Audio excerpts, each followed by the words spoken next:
இரவு வானம்னு சொன்னாலே நம்ம எல்லாருக்கும் ஞாபகத்துக்கு வர்றது அங்க மின்னக்கூடிய நட்சத்திரங்கள் தான். சரி, இந்த நட்சத்திரங்கள் ஏன் மின்னுதுன்னு தெரிஞ்சுக்கலாமா? Welcome to daily space crunches of சீஸ்டர். பொதுவாகவே இந்த நட்சத்திரங்கள் பூமியிலிருந்து ரொம்ப தூரத்தில் இருக்கும். அதனாலதான் பார்க்கறதுக்கு ஒரு சின்ன புள்ளி மாதிரி தெரியும். பார்க்கறதுக்கு சின்ன புள்ளி மாதிரி இருந்தாலும் சில நட்சத்திரங்கள் நம்ம சூரியனை காட்டிலும் பல ஆயிரம் மடங்கு பெருசாவும் இருக்கும்.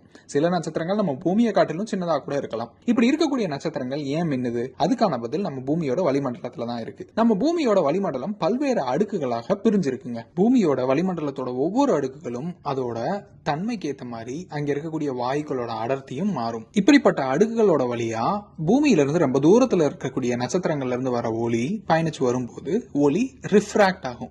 அதை தான் நம்ம ஒளி விலகல்னு நம்ம படிச்சிருந்திருப்போம். எளிமையா புரிஞ்சுக்கிறத டேக் டைவர்ஷன் வச்சுக்கோங்களேன்.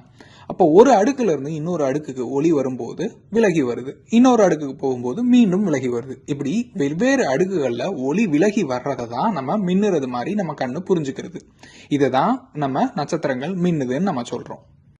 அப்போ உண்மையிலேயே நட்சத்திரங்கள் மின்னுதான்னு கேட்டா இல்ல, நட்சத்திரங்கள் மின்னல, நம்மளுக்கு நட்சத்திரங்கள் மின்னுறது மாதிரி தெரியுது. காரணம் நம்ம பூமியோட வளிமண்டலம். அப்புறம் என்ன, நாளைக்கு ஒரு புது டெய்லி ஸ்பேஸ் கிரன்ச்சஸோட உங்களை சந்திக்கலாம். நன்றி.